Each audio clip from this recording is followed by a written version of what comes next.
10, 9, 8, 7, 6, 5. Can you hear me? 3, 2, 1. Good morning, everyone, and welcome to the Jon DiVito Show. Hopefully everyone is doing well. Can you guys hear me? Can you hear me?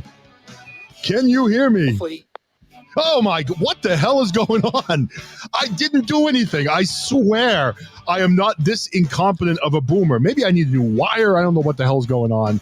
But you know what it is? I think Joe Biden's trying to block me. He knows that with my minimal number of downloads that I get on my show, that I'm a threat to U.S. security. So that could be the problem. They keep cutting my mic. But anyway, let me give you the intro again. So anyway, welcome to the Jon DiVito Show. I'm looking forward to having Joe Antonio on today. And as I said earlier, I was very excited that Randy Quaid followed me on Twitter. So I'm pretty pumped about that. And as you know, Randy Quaid was Cousin Eddie in Christmas Vacation. And I've already decided what I'm going to do this Christmas is I'm going to offer Randy Quaid. I'm going to pay for his flight. I'm going to put him up in a hotel, and I'm going to invite him to my house for Christmas. And I'm not going to tell relatives that he's going to be there. I'm just going to tell people, this is the year you want to be at my house for Christmas. And if you miss it, you're going to regret it. And they're going to get to my house on Christmas Day, and Cousin Eddie will be there. So I was so psyched he wrote me back. And let me explain to you before we get to Joe what happened today. So it was funny. I drove my kids to school this morning, and if you live in a cold climate, you're familiar with this. You get salt all over your car because they salt the roads when it gets icy, and they do it a lot here. So my car, a lot of times, I have a black SUV. My car really looks almost white. It's got so much salt on it. You could literally wash it every day, and the salt just comes back. So I was about to drive my son to school, and I decided in the back window to write in big letters, "Let's go, Brandon." So I wrote that thinking it was funny. My kids thought it was funny. So I drove him to school, came back, and I literally saw right away that Randy Quaid had posted about, Brandon or Trump, who do you support?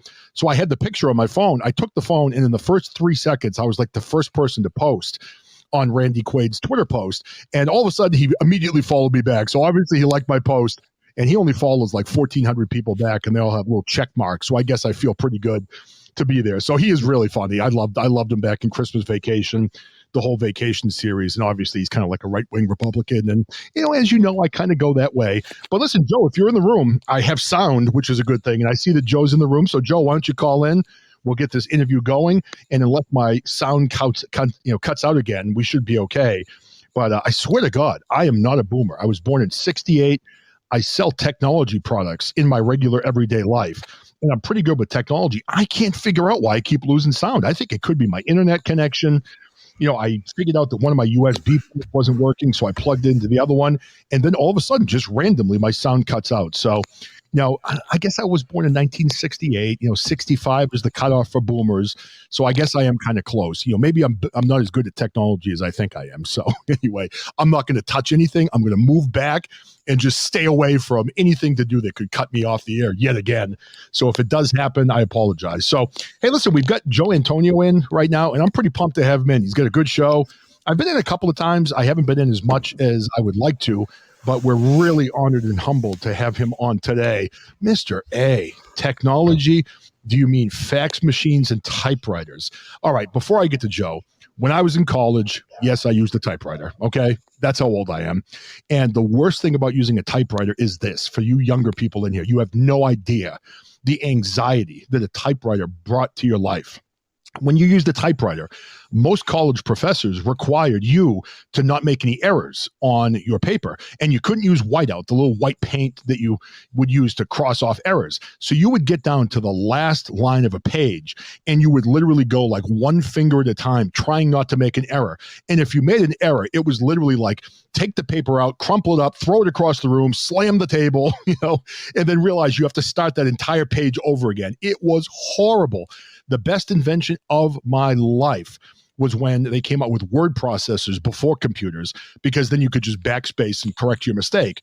But the honest to God truth, 54 years old, my first computer came into my life when I was 27 years old. So considering the limitations I had most of my life, it's pretty amazing that I'm able to actually function in society at all today, being that I'm an old man. So anyway, Joe, welcome to the show, man. I don't want to babble on forever. I really appreciate you coming on.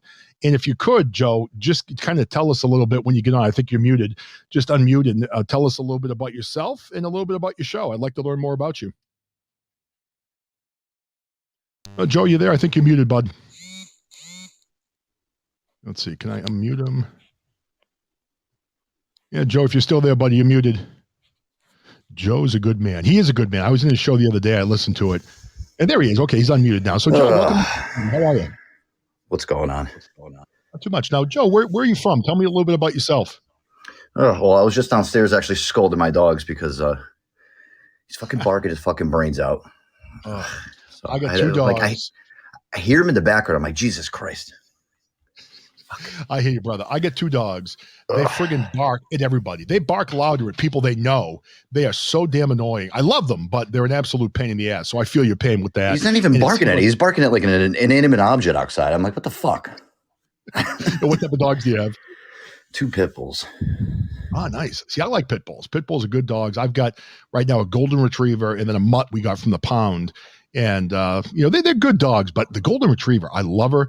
She's a good dog, but she is the most needy pain in the ass I've ever had for a dog in my life. I mean, she is just up your ass all the time. And if you ever saw the movie Marley and Me, I swear to God, she terrified of thunder, terrified of lightning. She has panic attacks.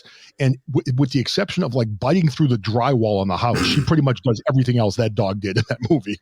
She's a pain in the my ass, girl hates that movie because she doesn't like those sappy movies where all of a sudden like the dog is like it dies at the end. Like she doesn't like that movie Air Bud. Okay.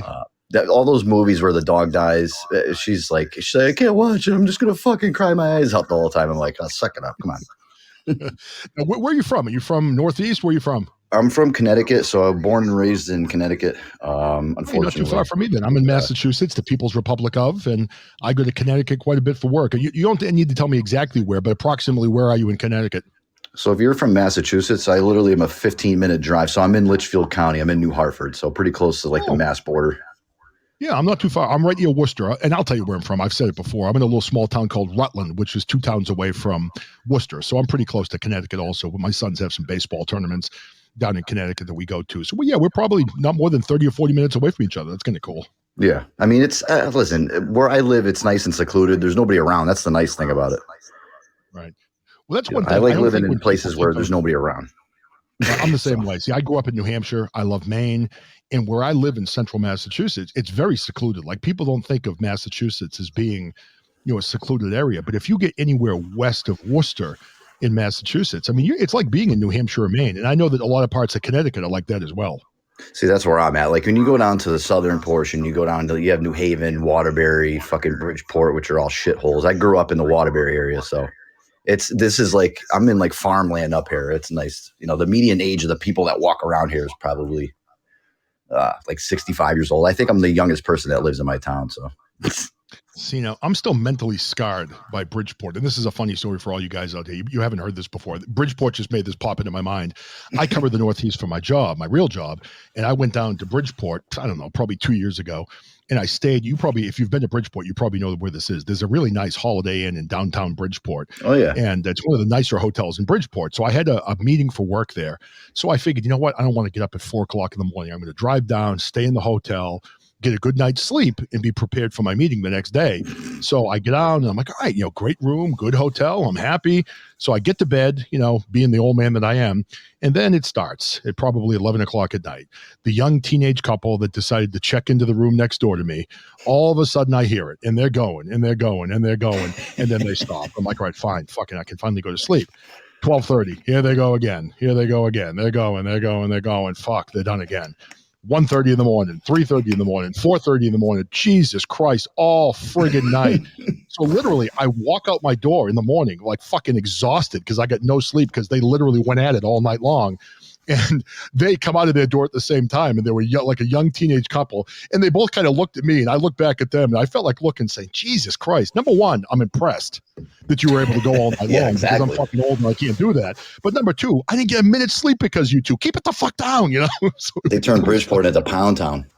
Oh my God, it was crazy. But these two, I got to give him credit. The guy's reboot time was pretty solid, so I got to give him credit with that. But he was probably 18, 19 years old, and I was like that back then too. Now it's I need 4 blue pills to get the bad boy up at this point to get ready to go. So that's kind of how it goes when you get older. But see, luckily I'm 34 and I'm still going, and I got a lot of energy still. Not really, but in the bedroom I do at least. Enjoy it in your 30s, because when you get up into your 50s, sometimes the energy isn't quite what it used to be. So make full use of it while you can at your young age. But so, hey, Joe, tell me a little bit about your show. I was in the other day and I liked what you were talking about in your show. What type of topics do you cover in your show? It's tough, man. I mean, realistically, and I say this all the time, I don't have any I don't have a script or anything. When I basically do the show, it's literally a variety show. It's a mismatch. So it's like, I'll start off with usually some news topics. And I always say, listen, a lot of people are like, oh, listen, I go by the news. A lot of people that I know, they're like, listen, I don't even listen to the news. I just listen to your show because a lot of your points you make are pretty valid. I always say I'm not a left winger. I'm not a right winger. I'm a straight down the middle guy. I just call it as I see it. I mean, we need more of that. Trump does something stupid, I'll fucking park on it. If Biden does something stupid, I'll park. I don't literally try to take sides, but at the point that we're at right now, sometimes I have to. But I mean, literally, we do that. We play some funny clips. I got a lot of people that'll send me stuff to, hey, can you put this on the air? Or, we'll play some fucking comedy shit, some stand-up stuff. We do phony phone calls. We do our own. Plus, we play some that I actually get from Gary Dell'Abate from the Howard Stern Show. He'll send me some that I can play. And we play music, which, we have an ASCAP license to play music and stuff. A lot of the guys on here, they'll play music and shit. But you got to just be careful. If you don't have an actual license, God forbid, Podbean will take your shit down. So at least we have I pay pretty close to almost $1,000 a year just to have a fucking license to play music. So, I mean, but that's really, my show in a nutshell. We'll take callers. A lot of the guys that come on, it gets a little fucking crazy and sometimes we get thrown off the rails, but I don't know. It's literally just it's a fucking gut buster the whole entire 2 hours that we go. So we try to have fun. We try to fucking poke fun at the news. We poke fun at everybody. You gotta have thick skin to listen to my show. Now I see Mike from Tampa Bay, and Mike, you know what? Rightfully so, because I get people that call me Joe all the time, and there's nothing wrong with the name Joe. The name Joe's a good name, but my fucking name is John. I'm sure he feels the same way. You call him John, and it's like, you know what? I'm fucking Joe. So Mike from Tampa actually, he calls me John Antonio. And I've known Mike for a pretty long time. I'm like, why do you call me John? Well, Mike is a good guy. And I love Mike. I had to have a little talk with him, though, because I think it was probably a month ago. He started sending me nudes, via private message. And I was a little uncomfortable with him sending those because, number one, I'm not gay. And number two, I don't find him that attractive. And he kept sending me the nudes. And I had to kind of finally tell him, if you're going to do it, at least find some type of lens that makes it look like it's decent size, because it was, I don't want to say micro dick, because that's probably inappropriate, but it wasn't what I expected. So he's got like a little turtle in a shell. Exactly. Like a little turtleneck, that goes a little small turtle head poking through the fucking forest. That's pretty much what it looked like. So, oh boy.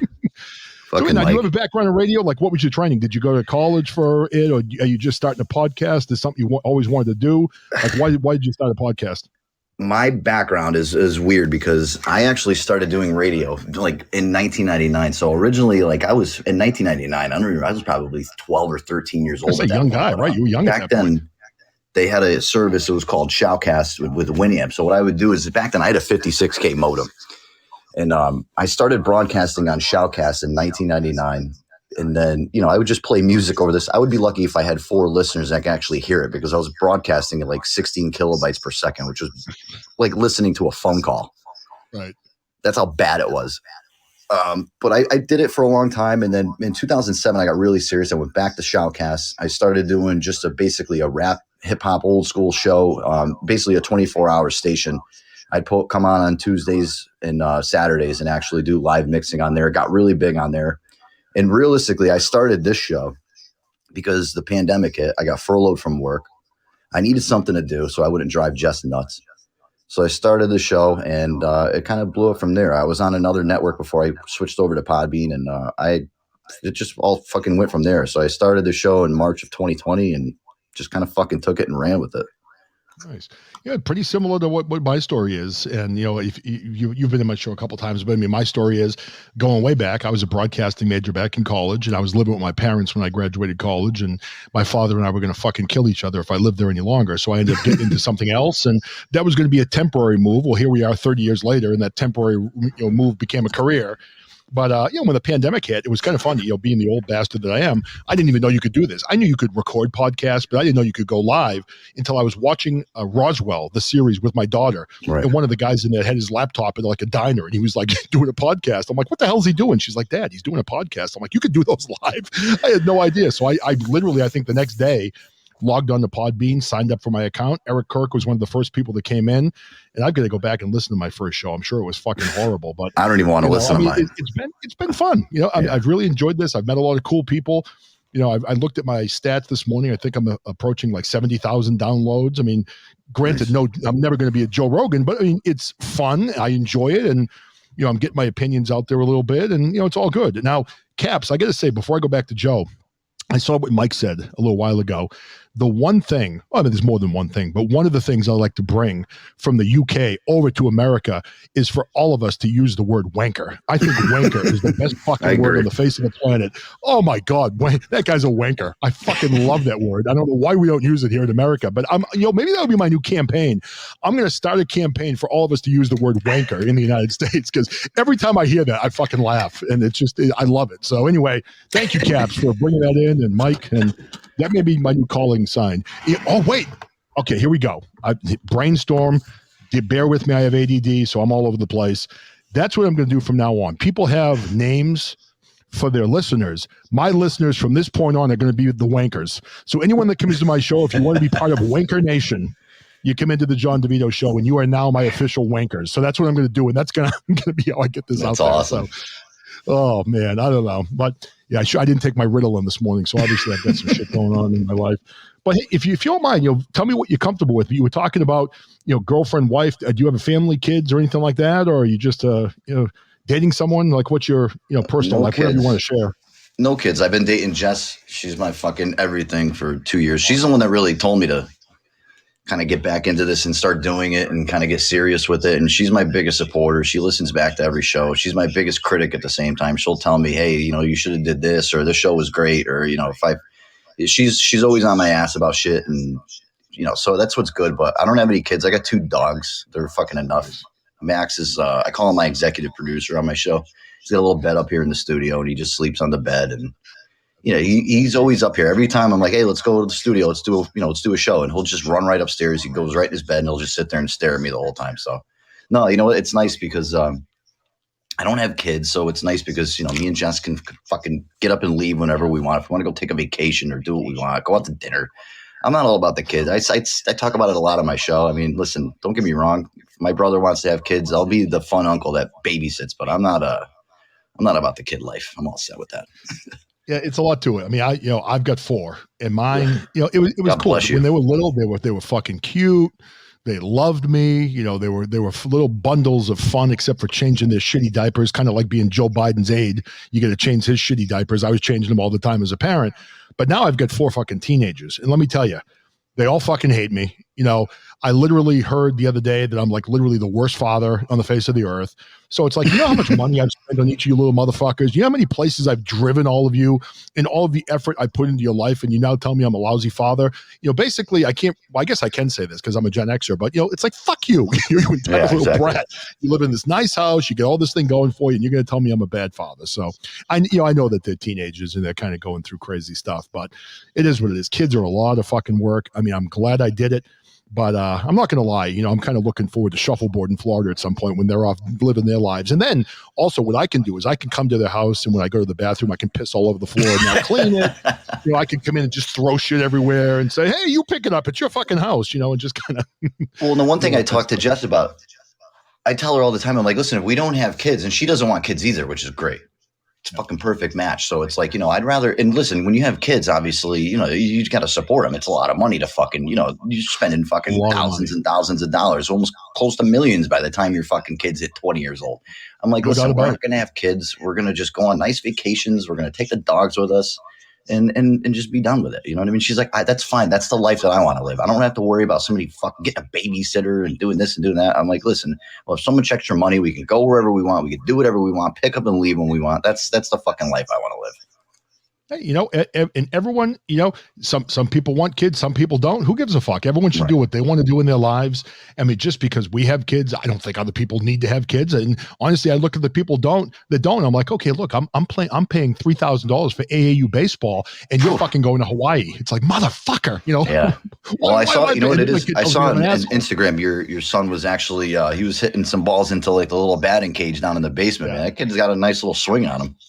He is. Yeah, that's my 15-year-old Ethan. He's a freshman in high school. He's already got 94 exit velocity. D1 programs are looking for 100. So he's already been to a camp at Boston College. He's being recruited by some big schools already as a freshman. So I think he's got a shot. And if you're a Connecticut guy, you probably know this name pretty well. I mean, you're younger than I am, but I think you'd still know the name. He actually trains with Rich Gedman, the old Red Sox catcher. Okay. He's the AAA Red Sox hitting coach. So he trains with him. And I guess that since we went in that avenue, are you a New England fan? Are you a New York fan? Because I know some Connecticut people are New York fans. Nope. My teams are the Baltimore Orioles and the Baltimore Ravens. Nice. All right. I grew up in like I have aunts and uncles down basically in like the Dewey Beach, Delaware, coastal Delaware, like in the Delmarva Peninsula, Ocean City, in that area. So when I was a kid, we used to go to Orioles games all the time, Ravens games. So I was just kind of a transplant. And the one thing too that me and Jess are planning on doing is hopefully at least by the end of the year, we're trying to move down to coastal Delaware, get the fuck out of Connecticut. It's nice down there. There's no sales tax, no property tax, cheap to live. Beach is right there. It's dog friendly everywhere. So I'm not the conventional New England guy or New York guy. I'm actually, people are like, you like the Orioles? You're from Connecticut. People don't understand the backstory. Well, the Orioles haven't been good for a while, but I mean, I've always liked the Orioles, going back to even like Cal Ripken Jr. Now, the one thing for me is I've been to a few different ballparks because I'm a big baseball fan. I've never been to Camden Yards. I would love to go to a game there. I just haven't been. What's the park like? It must be beautiful. It's fucking beautiful. The cool thing is in the back of the actual stadium, there's just this huge straightaway where there's fucking tons of restaurants. I mean, they have Boog's Barbecue, which they make the best fucking barbecue sandwich there. Right? They have crabs. You can literally go there and eat like a dozen crabs before the game. There's so many fucking things to do. The problem with that stadium is it's so beautiful, but if you walk out of the stadium and you take a right out of like there and you just go down one street, it's like fucking a third world country. That's what I've heard. It's really a rough area. It's fucking cool. You got to know where you're going down there. Well, it's kind of cool that you can get crabs. I had crabs twice in college, and mine weren't as enjoyable as probably the crabs you can get at Camden Yards. So whenever I hear the word crabs, that does immediately make me twitch a little bit and kind of scares me when I first hear it. It's a Delaware thing. You know what it is, though? Like, there's nothing better than literally having a couple beers and getting a couple Maryland blue crabs, and you sit there and just crack them, and you get a little messy and shit, and fucking, it's just, I don't know. We grew up doing that shit. You just pile them up on a fucking picnic table with all, newspaper down, and you just kind of go to town on them. They're fucking great. They stuff you up, and they'll definitely make you do a nice duty afterwards too. So. Hey, nothing like taking a good deuce. I'm all about that. I actually did just right before the podcast, just to let you all know. Hey, Doss, I see that you're in here. So now, for those of you that don't know, Doss is the second cousin of Bernie Sanders. He's from Vermont also. And if you're looking for those, remember those fucking Bernie Sanders mittens that he had out a couple of years ago? Yeah. Apparently, Doss has like 100 sets of those. So you can hit him up if you want to get some of those.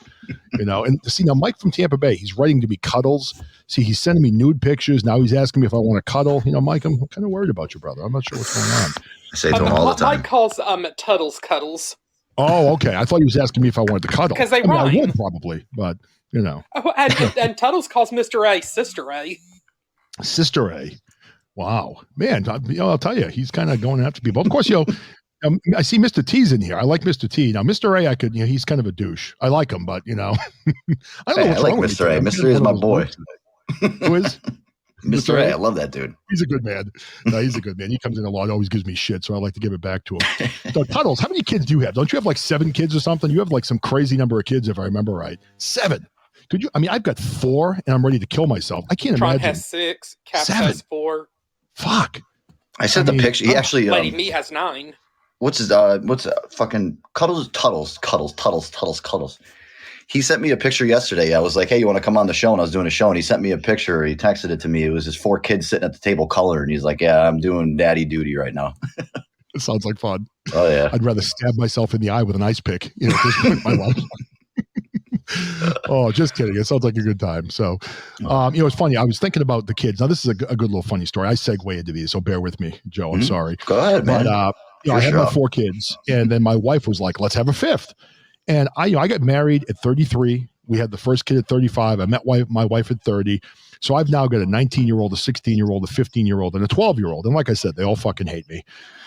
Rightfully so, probably, but whatever. So I remember my wife wanted to have more. And I'm like, first of all, do you know how fucking old I am? I'm like, I don't want to have any more. I mean, I'm going to be 75 years old at high school graduation. I'm done. So I'm like, I'm going to get the operation. And she's like, I don't think you should do it. I'm like, no, I'm going to do it. So I went and did it. Now, my wife's a doctor. And she always talks about the importance of having young doctors in the room going through her appointments with her and shit like that. So I had that in the back of my mind as I went in. So I went in for my surgery, and I go in, and I remember the surgeon says, well, do you mind if we bring in a resident to watch? And I was like, I guess so. Yeah. Okay. I mean, I know that they need to learn. So sure. So they put me back on the table. And of course, I'm sitting there, and they took my wiener and they taped it to my stomach. Ugh. And with literally like masking tape. You think they have like some type of surgical tape. You had like masking tape and use that. So I'm sitting there naked from the waist down. And all of a sudden they parade in 3 fucking people in addition to the surgeon and the other people. And they're all like young girls. So here I am, this old guy with my penis taped to my stomach, with them about to cut into my nuts, and they bring in 3 young girls to watch the surgery. And I'm sitting there like, are you friggin' shitting me? So they went through it. No, actually, Caps, it worked out well. They were aiming for the belly button, but they actually taped it up by my chest, which was kind of good. So, luckily I've got that going, unlike Mike. But it was good. So, but anyway, the worst part is when you get that friggin' surgery. I got to tell you the whole story now. When you get that surgery, right, they use like a cauterizing gun afterwards to, like, I guess, seal whatever they did. So I'm smelling burning as they're down there. I'm like, what the hell are they doing down there? And of course, I'm looking at the girls that are kind of checking me out. And one of them was kind of attractive, but it's kind of hard to like look and flirt as you're sitting on the table with your legs spread as they're cutting your balls. Oh. But anyway, I'm there, and then once you're done with the surgery, I meet with the doctor, and they said, okay, in order to test to see whether the surgery works, you have to go home and, gratify yourself or get gratification several times. And then after you've done that like 10 or 15 times, you have to collect the samples and bring it in. So, between my wife and myself, I mean, again, I'm a little bit older at that point. I kind of did what I needed to do like 15 times in the course of a few days, and I had to save some of it in like a big jug. So, I mean, I was shooting blanks at that point. There was fucking nothing left but dust and whatever was left in my body. So I went in and I brought like a sample into the nurse. Okay. So I walk into the nurse. It's this old lady, and the nurse looks at my sample. She looks at me and she goes, "Hey, is there anything even in there?" I remember looking at her just going, fuck you. I mean, first of all, you got me jerking off like 15 times over 3 days.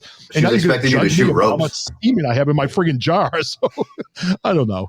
All these bad memories in my life, man. But it all came down to kids. I literally got my nuts sliced open in front of 3 young girls. So I didn't have to have any more kids. And you got people in here that got 7. God bless you, man. 4 was enough.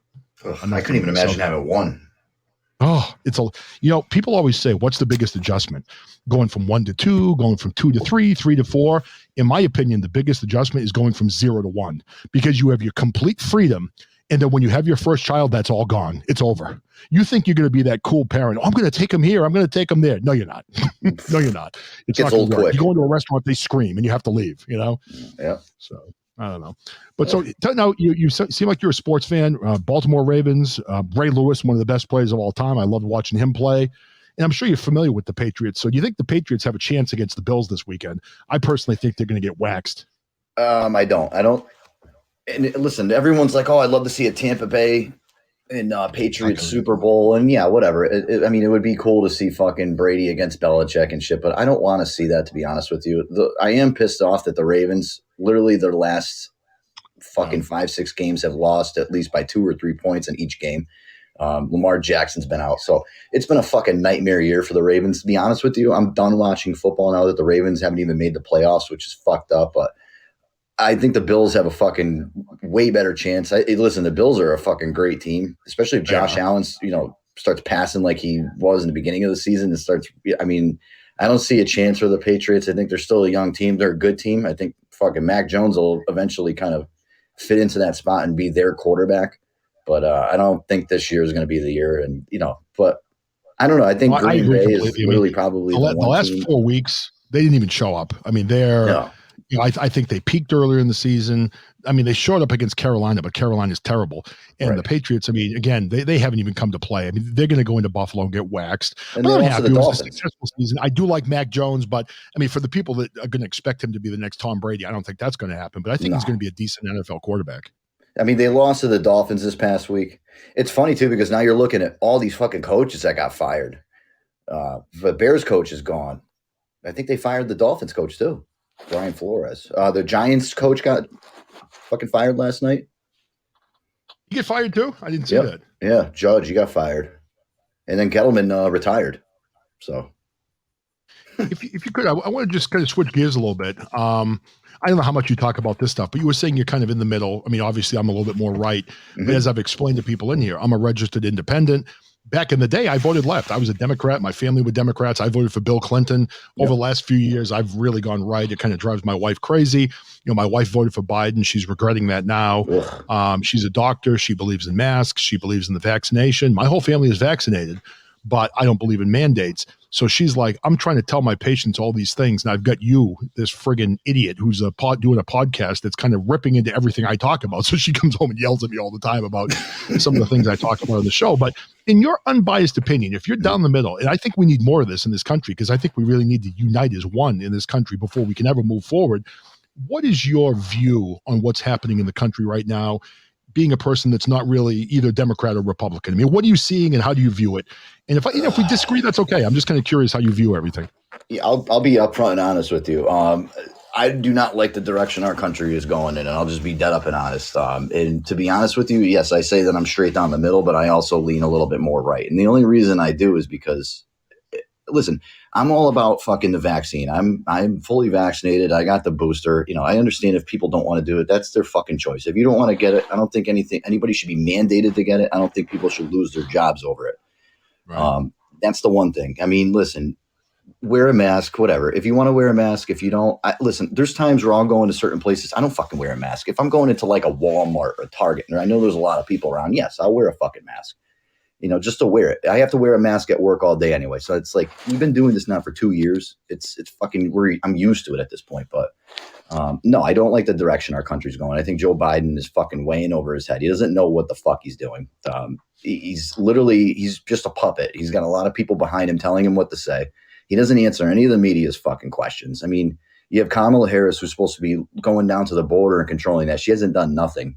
So, I mean, literally, we have two morons running our country at this point. They said that gas prices were going to go down. They haven't fucking got touched. The supply crisis is still fucking a big deal.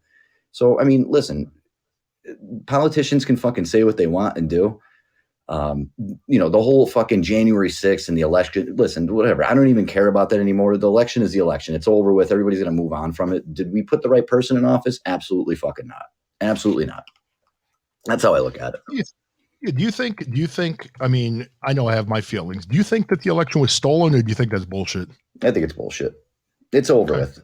I mean, listen, the states that they said that the election, they actually had the strongest basically security for their elections and the mail-in ballots and all that shit. So listen, even, I don't know. Who the fuck knows? To be honest with you, I don't know. And it is what it is. It's over with. Everybody's got to kind of move on from it. And I think the media has to too. I mean, I don't understand now. We're over a year into Biden's presidency, and all of a sudden everybody's still talking about Donald Trump. He's not the president anymore. Just let the guy be. Why is he still being brought up?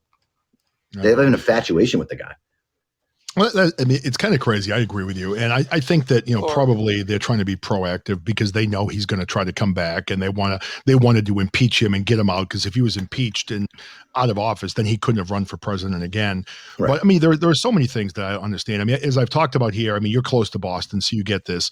We've got the new mayor of Boston, Michelle Wu, who is a progressive, and she's promoting equity. And, I never really looked into what equity meant, because when you really think about it on the surface, I agree with equity. I think that black people should have the opportunities that white people have. I think gay people should as well. Right. I'm a person that I believe that everyone, regardless of where you come from, what color your skin is, what your sexuality is, I believe all people should have an opportunity for a good life. And I don't think color should matter. But when I started to research equity, and when I started to look into some of the people that she's named as part of her administration, they are absolute racist just in the other way. I mean, you had her new communications director, who is an African American woman, a black woman, and she 10 years ago made all these racist tweets against Asians. She talks about how white people are this, white people are that. Another woman, her new equity manager, called the police pigs. I mean, out in the world, I mean, there are some police officers that aren't good police officers, but you can say that about any aspect of any population in this world. For the bottom line is police officers, firefighters, I'm not one of them. I don't have any in my family, but all of them in general, they are people that are willing to put their body in harm's way to keep the rest of us safe. And when you're calling these people pigs and when you're calling them derogatory names, I mean, I'm seeing this brand of equity as being racism against the establishment maybe that's in place right now. And I'm not sure how that's going to get us into a better place. I mean, you've got Wu now. I mean, I'm seeing the videos. She has this vaccine ID mandate that's going into place.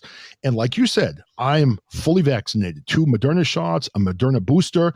My wife is vaccinated. My kids are vaccinated. We believe in the vaccination. However, I don't think any one of you need to take the vaccine if you do not want to. It is not my place to tell me what to do with your body, my body, my choice. And if any of you are unvaccinated and you wanted to come to my house for dinner, come on in, give me a hug. You're welcome in our house anytime. And I don't, because you have the protection, right? And I mean, for this woman now, in Boston, you've got police officers losing their jobs, firefighters losing their jobs, and you're going to need this vaccine ID mandate card to get into restaurants. I mean, it's going to kill small businesses. And in Boston, what she underestimated is she's a carpetbagger from Chicago. I don't think she I don't think she estimated or understood how much of an asshole the people of Boston can actually be.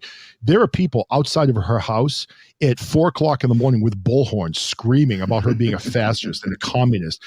Around the clock, people are at her house. They are protesting her office.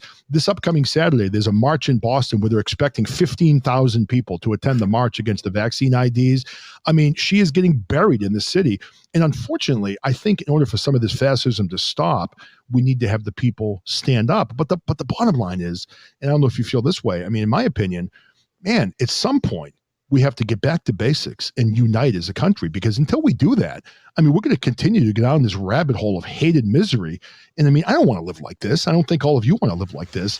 I mean, do you think there's any path back for people to learn how to get along and be respectful for each other again? Because I mean, right now it's not that way, Well, even circling back, I'll give you one example is in Chicago, you have Lori Lightfoot. Okay. So she, at one point when Trump offered her National Guard protection, when the city was out of control with riots and fucking because it was Trump, she said, no, don't want your help. Don't, we're going to defund the police. Don't want help from the National Guard. Okay. Then all of a sudden now Biden comes in. Now you see her on TV and she's pleading for fucking help in Chicago because that city is so out of control with crime, and she can't handle it. So now all of a sudden there's a Democrat in there, and Joe Biden's in there. Now she's pleading with him to get them help. The other thing with her too is now these kids now they're just finally going back to school. They basically didn't want any fucking in class learning. The other thing is too now is they have a mandate where unless you're fully vaccinated, you can't go to a restaurant, you can't go to a gym, you can't go into any public place in Chicago unless you have proof of the CDC card that you're fully vaccinated. How is that right? It's not. Well, I mean, the point I made the other day is Boston's the same thing. It goes into effect on Saturday.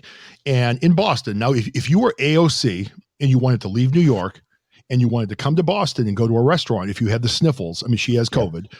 And again, everyone's getting it. So I'm not holding that against her. She got sick, whatever. But if she wanted to go to a restaurant in Boston on Saturday, she could show her vaccine ID card and get into that restaurant with COVID and dine with everybody in there. But if you were a person that doesn't have that vaccine ID card and you don't have COVID and you tested literally that morning with a rapid test, you could not go into that same restaurant. I mean, how does that make any sense other than it's more about control than actually about keeping people safe? And it's killing businesses.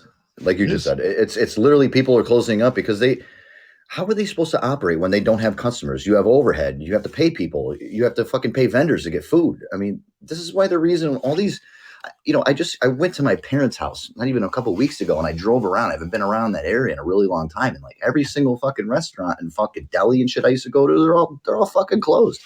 Yep. They're gone. We experienced that this summer when we were up on vacation to a place we hadn't been to in a couple of years. up in New Hampshire, and we went to the town that we were used to going to, and we wanted to go out and get a bite to eat. We were in this town. We used to go to this town all the time, and literally we went to like 3 restaurants to eat, and they were all closed. We're like, holy crap, there's nothing left here. Crazy, right? And I mean, when you think of a restaurant closing, you have to think past just the restaurant closing. I mean, this is a family that had a dream. This is a family that took their life savings, most likely, and sunk it into this business. Some people put their houses in on the line. They'll put their actual house on there. Right. And they could be homeless, like you said, right? They put their house on the line and they've lost everything. They've lost their livelihood. They can't feed their children. And these aren't just white people. These are black people, Hispanic people, whoever. They're losing their livelihoods. But maybe if these people lose their livelihoods and they end up on the public system, maybe that's what they want. Maybe that's the end game. I don't know. So Caps is saying it's the same in the UK also. I don't know. It's just crazy stuff. So yeah, Boston, it's not the same city I remember at this point, and I'm hoping at some point this person comes to her, her senses. But what I'm thinking too, I think that this is, and I'm sure this is probably pretty obvious for everybody that's in here, but just it's what I'm thinking. Is this to me seems like it's a set narrative that's coming down from the top that's going to every blue city and state in this country. And they're almost all following this exact same narrative. And I don't think particularly this person in Boston, Michelle Wu, probably has a choice. This is the corporate line that she's pulling from the top, and she has to go about this regardless of maybe what her true feelings are. And hopefully we can get past this. Because, I mean, as I said, and I don't want to put words in my wife's mouth, but she is a doctor. She was saying the other day that 70% of the people that she's testing right now are all vaccinated that are coming down with COVID. So the vaccination is not stopping Omicron. It is making it less severe, which is a good thing. And I'm happy I got it for that reason. But she's also saying that everybody has this. And she doesn't believe that the mandate should happen. And I think most people feel that way. But for whatever reason, the government just keeps pushing forward with these mandates, and they just keep getting stronger and stronger and stronger and trying to force us into this. And I don't know. I think the only way to get back here is to unfortunately resist. And I don't think that's anything anybody really wants to do, but I think it may be something that's going to happen, going I'll tell you too, 70% of the people that I actually know and talk to on like a daily basis have gotten fucking this Omicron fucking variant. And luckily I haven't gotten sick. I mean, I don't know. I have a fucking pretty strong immune system. I think I really never, ever get sick, like, like a bad cough or flu or anything like that. So, I mean, I don't know if I don't know. I have a good immune system. I mean, I'm around people during the day talking.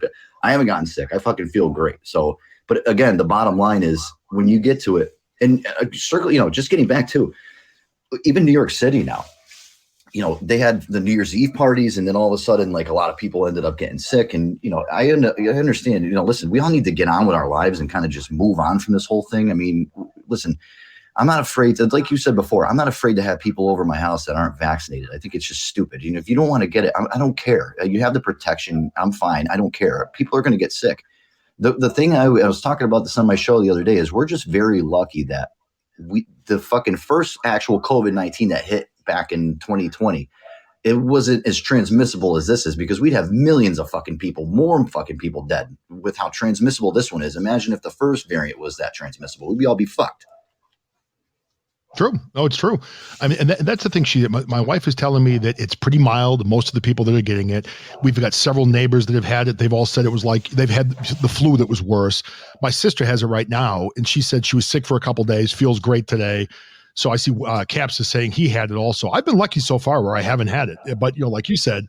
But, in my family of 6, the only person that had it so far was my oldest son, Matt, who's on the autism spectrum. He's 19 now, and he was asymptomatic, so he had no symptoms whatsoever. Yeah. But, at some point, we're going to have to come to the realization that this thing isn't going away, whatever it is, and we're going to have to get back to life. I mean, back in the old days, being the old guy that I am, when you had the flu, you didn't need to get 14 tests. You friggin' stayed home.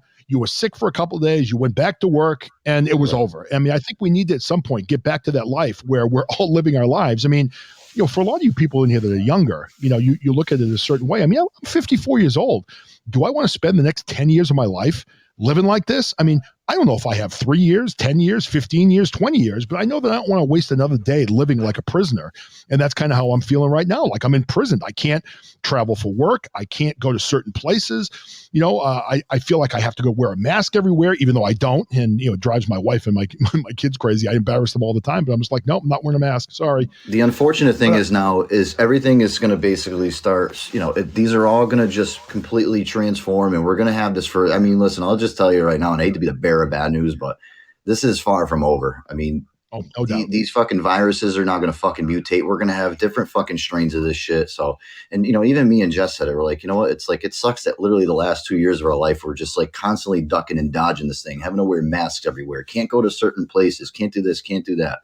I mean, it sucks, and it really does. And I feel bad for these kids that are growing up, because this isn't normal fucking life. This isn't a life that we lived 3-4 years ago. No. I mean, I see it for my kids. My kids it's hard for them. I mean, my oldest son is out of high school, so he's working now. Tried college, didn't work for him. Yeah. My daughter homeschools, so she's a homeschooler anyway. She does it through the public high school that's virtual. But my younger two are in school. My third's a freshman. My youngest is in 7th grade. They have to wear a mask every day. The teachers threaten them constantly, pull your mask up, like every 2 seconds. If they don't comply, they're sent to the office. They're given detentions. They're given suspensions. Now, the thing that gets me more than anything, now I played sports. I played football. I played baseball and basketball. And my two youngest sons, my third is on the freshman basketball team at the local high school. My fourth is a 7th grade basketball player in his middle school team. They have to wear a mask the whole game. Could you imagine trying to run up and down the basketball court with a mask on? I mean, you can't breathe anyway. And they're forcing him to wear them throughout the whole damn game. It's just stupid. I saw a local newspaper with a kid, they had like a highlight of him, and he had his mask kind of like wrapped underneath his chin. And I was thinking about that. I'm like, are they fucking making these kids wear masks while they're fucking playing a sport? I mean, how the fuck does that work? And if you go back, in the fall, football, they weren't requiring masks. But now with basketball, because it's indoors, they require masks. And it's stupid, but you're right. The way it is, most of them have them down by their chins, have them down below their noses. You have, I'm a fan that I go in and I'll put it on when I walk in the door. And then literally once I'm in there for 5 or 10 minutes, mine's off and I won't wear it again. But it's just stupid. It makes no sense. I mean, they're not helping. These kids are pulling the damn things down. They're not wearing them properly. No. But it's just like a control thing. And the kids are getting depressed. I mean, they're not talking about the mental health issues that these kids are having by not being able to socialize, by not being able to, live a normal life with their friends because they have to wear these stupid masks and their, things are being canceled left and right. My middle school son, and, I know this isn't a big deal to me. I really don't give a shit. But my middle school son hasn't been to one middle school dance. I still think about my middle school dances. They were fun. You were a young kid hanging out with your friends, whatever. He hasn't been to one. They cancel all those. They cancel high school dances. They cancel, all these get-togethers. My third son, who is, the good baseball player, he didn't get to play 7th grade, 8th grade baseball. They canceled both seasons, so he didn't get to play in middle school. And it's just unfortunate. They've lost so many things, and they're having especially dances too. I mean, listen, that's where you meet maybe your potential fucking sweetheart. You might fucking marry one day. I mean, listen, I remember the fucking school dances I used to go to. Man, I used to get hand jobs in the bathroom at those things. That's where you kind of grow up. Really? In middle school? Dude, you're the man. In middle school, I was like the height I am now. I'm like 6 foot. I'm 6'4". But in middle school, I was probably 140 pounds. I had like Howard Stern hair. And I swear to God, I would go to a dance and not one fucking girl would dance with me. I'd go home and I'd cry after the dances because I was such a loser back in middle school. But I still remember there was this one little bitch, and her name's Tammy. I'm not going to give her a last name because she knows who I am. And you know what, Tammy, if you listen to this, fuck you. I remember I asked you to dance. You were a bitch to me in middle school. You were mean to me. The best thing that ever happened is by my senior year in high school, I went to an all-boys private high school. I was captain of the football team. I was being recruited by colleges all over the country. I remember I saw her, I don't know where it was, at the beach or wherever it was. And she came up and she's like, "Hey, John, good to see you." Because I looked a little bit different my senior year in high school than I did middle school. And I remember she's like, "Oh, we should try to get together and have a drink." And I don't think I said, "Fuck you," but that's what I thought. I'm like, "Yeah, I'm good, but thanks anyway." And I completely blew her off. And that was going back to, that was like a middle school fuck you right back because she. Well, you got to look at it too this way. Because a lot of the girls that were really hot in middle school and high school, if you go on and like Facebook hunt them now and you look at them, they're fucking overweight. They pumped out 9 fucking kids and they look like complete shit. But yet the ugly ones that were fucking, wouldn't touch with a fucking 10-foot pole back in those days. Now they look like they're fucking supermodels. So it's, It's true. You know what I discovered, and this kind of relates to that. I discovered that we have Samsung TV on my TV. Didn't even know we had that because we have YouTube TV. So I found Samsung TV. I'm like, oh fuck, it's free television. So I'm flipping through the channels the other day, and I find Baywatch TV, 24/7 Baywatch. I'm like, holy shit, this is like I have that on Pluto. So I sat there on a Saturday morning, and I was drinking my coffee, watching boobs and ass all Saturday morning with my coffee. And my wife comes in. She's like, Baywatch. I'm like, hey, it's the plot. A lot of action. She's like, sure it is. I love that I'm sitting show. there watching. And I start Googling the girls now. I'm like, oh, Yasmin Bleeth. Let me check her out now. So I Google her. Oh, my God. She's hideous looking. Yasmin Bleeth looks like she's been driving a truck for like the last 40 years, like an 18-wheeler truck. She must weigh 300 pounds. Yep. She is friggin' horrible looking now. And I'm like, could you imagine? You end up with Yasmin Bleeth and you fast forward 30 years. I mean, oh my God, she was like just horrid. That is so fucking weird that you're saying that, because I actually was watching Baywatch one day on Pluto, and I turned it on. There's a 24/7 fucking Baywatch, and I was watching, and she came on. I'm like, wow, she was really hot back in this. I looked her up on fucking Google. And sure enough, I saw the same fucking picture. I'm like, this is fucking Yasmin Bleeth. She looks like fucking, she still has the strings hanging off of her when they fucking floated her down the street in the Macy's Day Parade. I mean, she's fucking I see huge. Jiu-Jitsu in here, the Spaz Hunter, and I love that name, by the way, saying Nicole Eggert lives by me. She was one of my favorites. Now, the thing is now, is she gross? Did she not hold up with time? Because Pamela Anderson doesn't look bad. She's old, but she looked pretty good.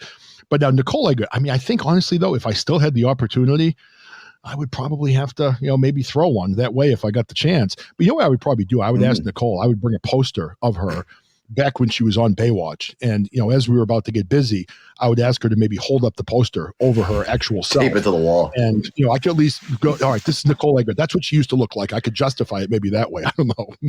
I don't know. Yeah, just have to tape it to the wall and don't look down.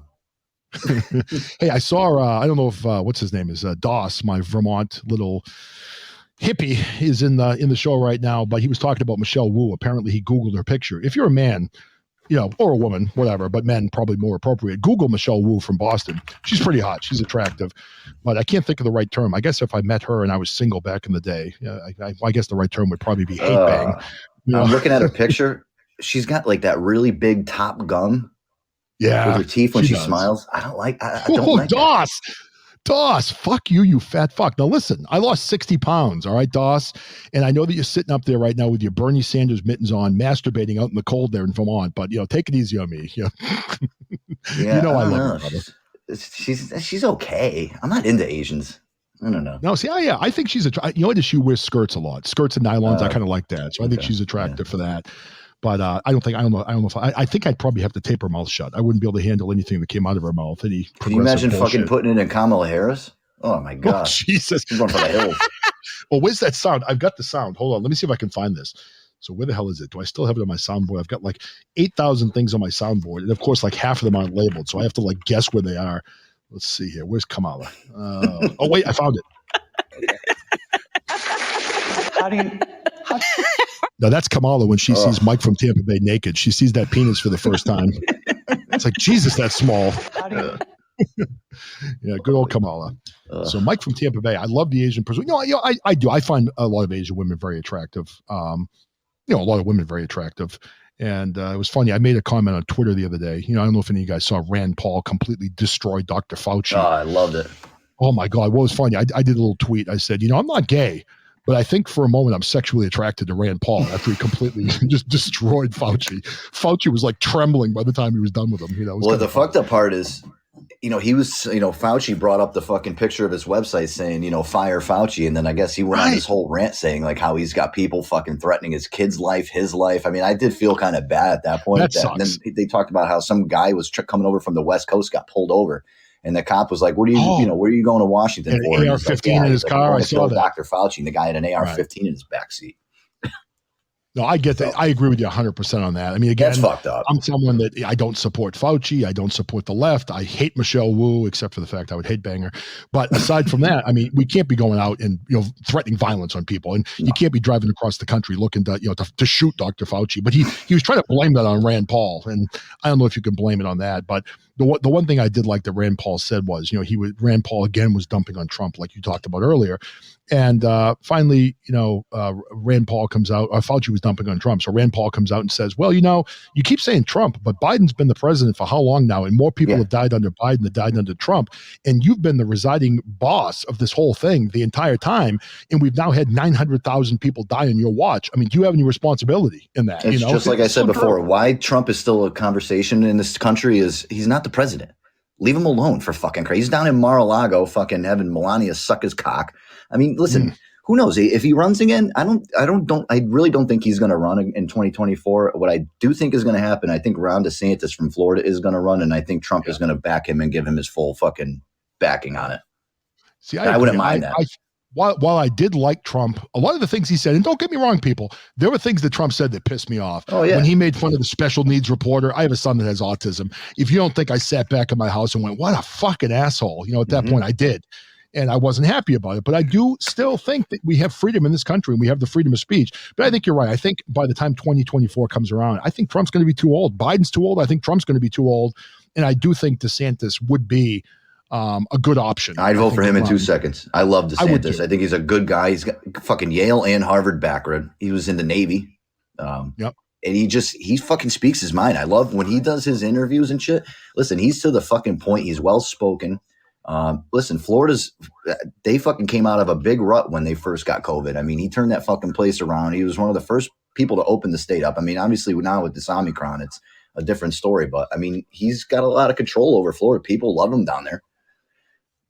They do. And I see some of the comments in here. I'm kind of looking at those where I think, what was it, Doss saying he's going to vote for Kanye. So, hey, whatever. Kanye is better than Biden. I mean, could Kanye do any worse than Biden's done? Honestly, I don't think so. But I'll tell you, it's funny. There is a young black woman that I would love to see run for president, Candace Owens, when she's old enough. But of course, when you mention her name, the left doesn't really consider her black, and they've called her racist, which I think is kind of funny.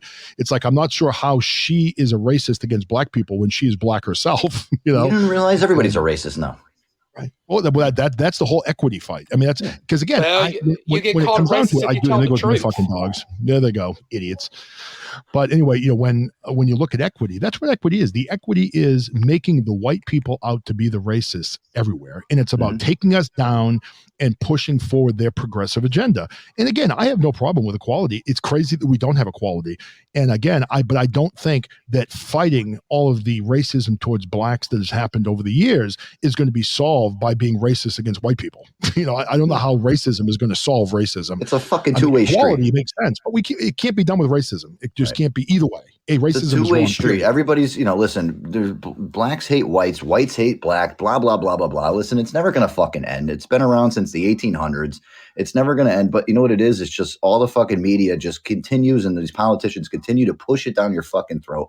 I mean, listen, look at all this stuff that's gotten canceled. They took the guy off the Quaker Oats box. Aunt Jemima's not even on the goddamn pancake mix box. And how is that good? I mean, again, I guess maybe I don't understand how insensitive that is, but I liked Aunt Jemima. I mean, Aunt Jemima to me was a comforting, motherly person, and I didn't even really care what her color was. I mean, to me, and then so how does that benefit black people by removing people that have been, I guess, symbols? If anything, it's glorifying because you know what? Like, listen, you have a nice black woman on the box, and listen, she makes great I love Aunt Jemima pancake mix. That's the only shit I ever buy. Fuck Bisquick. Any woman, any man, if you're out there and you want to make me pancakes, come make me pancakes. Now, I don't trust Doss to make me pancake because I imagine he probably jacks off into the batter, so I would keep away from him. But for anybody else out there that wants to make me pancakes, black woman, black man, white man, gay man, whatever, you want to come make me pancakes, come make them. I'm down with it. I'm good, man. I like pancakes. So I heard, I love Aunt Jemima, but now she's gone. The Land O'Lakes Indian too. He's getting canceled. I think they took the Land O'Lakes Indian off. Oh, Jesus Christ. They take the Land O'Lakes Indian off of butter, but Liz Warren can lie and say she's a fucking Native American in Massachusetts, and that's okay. And, we laugh and it's funny, but Liz Warren said she was Native American. She is whiter than anybody is white in this country. God. And this woman, because she's a liberal progressive, she was able to say that she's Native American. And then she, with that title, she's able to get a plus job at Harvard. She makes $400,000 a year to teach one class at Harvard. And then she comes out and says, we need to forgive everybody's loans. Well, you know what? The reason why everybody has loans is because assholes like you get paid $400,000 a year to teach one class in college. It's just must be exhausting. nice.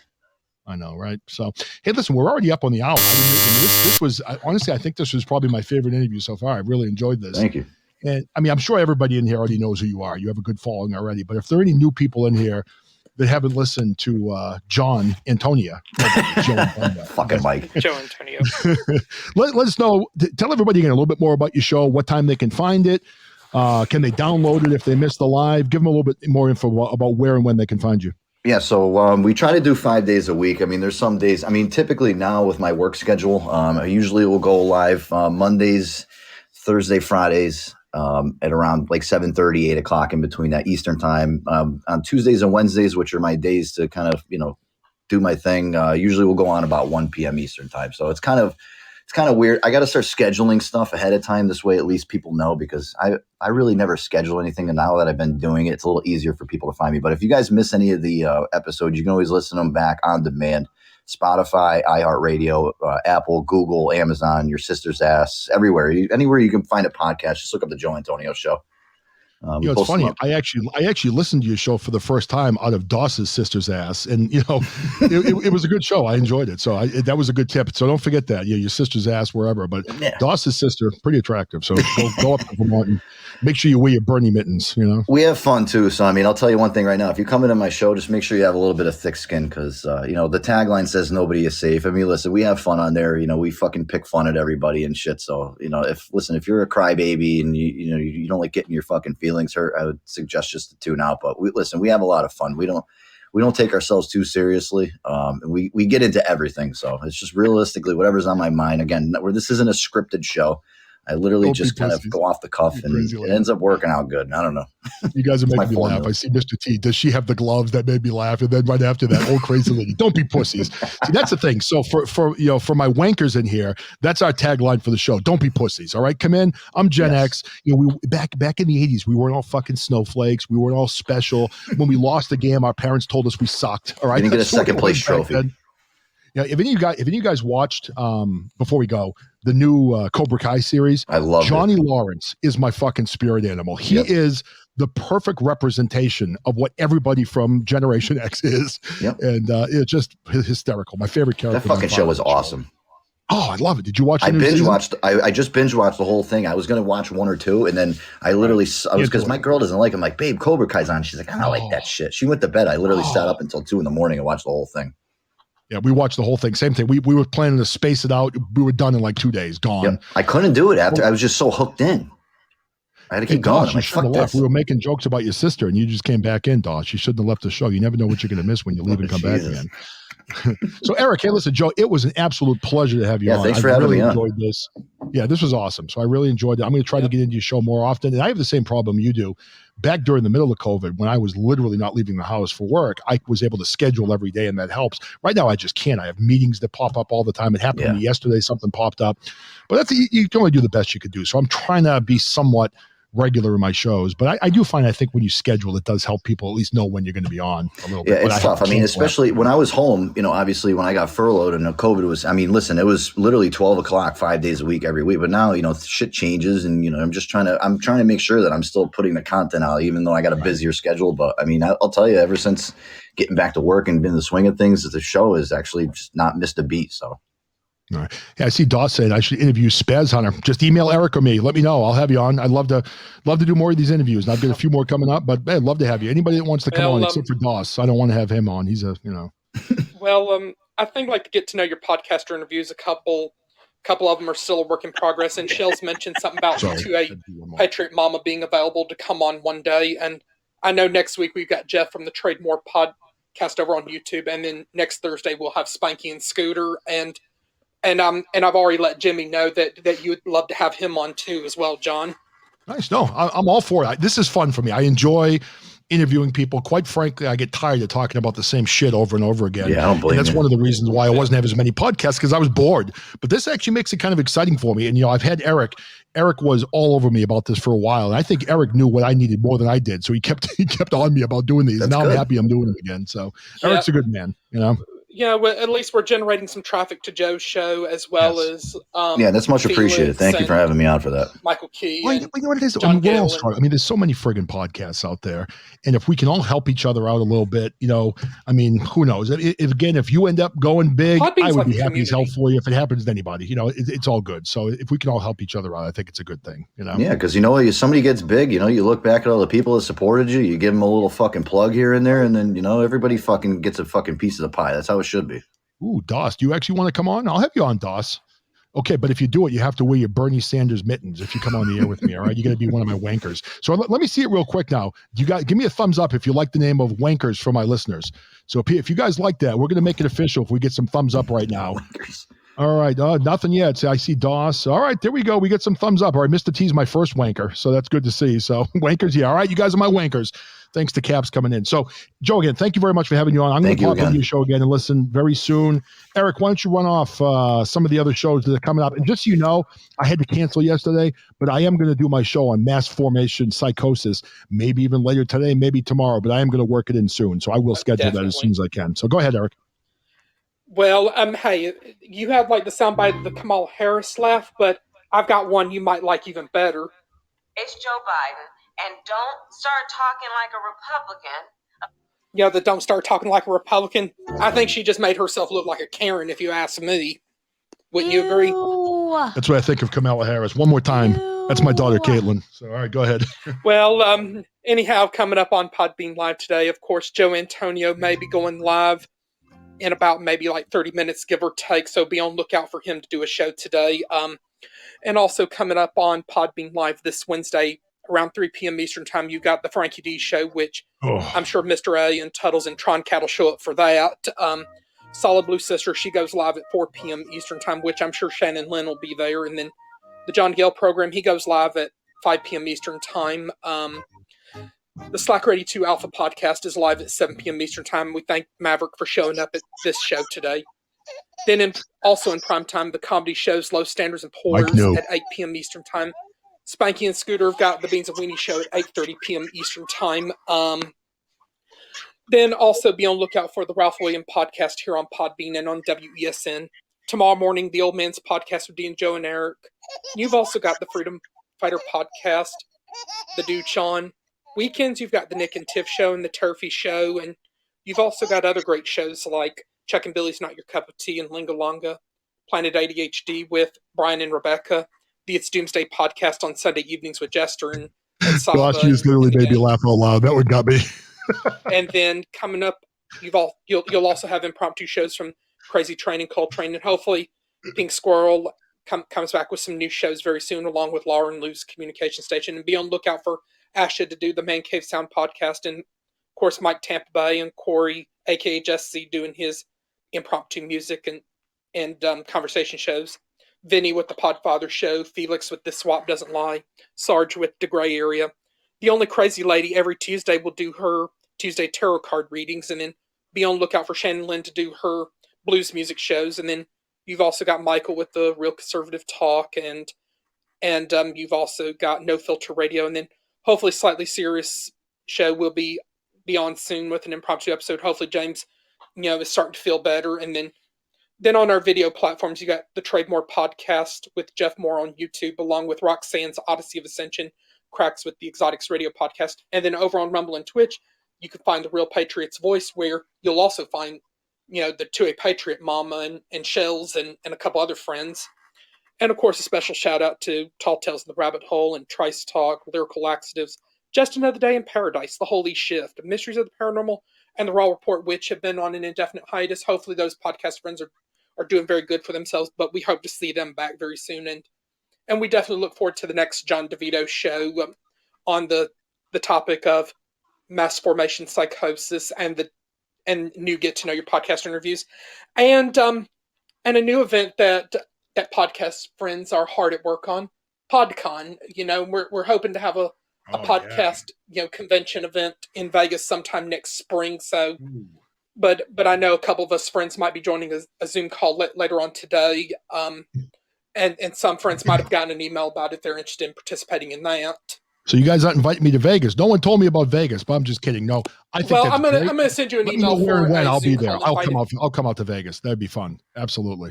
Well, I know the Free Think Institute friends have got a meeting coming up in March, and I've even suggested the idea of maybe we should invite Jon DiVito and James from Slightly Serious, Jeremy from Seek and Find. That's another good podcast. Now, just remember, though, if you invite me to Vegas, I'm 54 years old, so I'll be in bed by 10. That's just kidding. I'll probably run you guys ragged. Yes, but hopefully we'll see each other around at the Podbean shows and in the next episodes of like the Jon DiVito Show and many others. All right. Hey, Eric, thank you very much for everybody that came in today. Awesome show.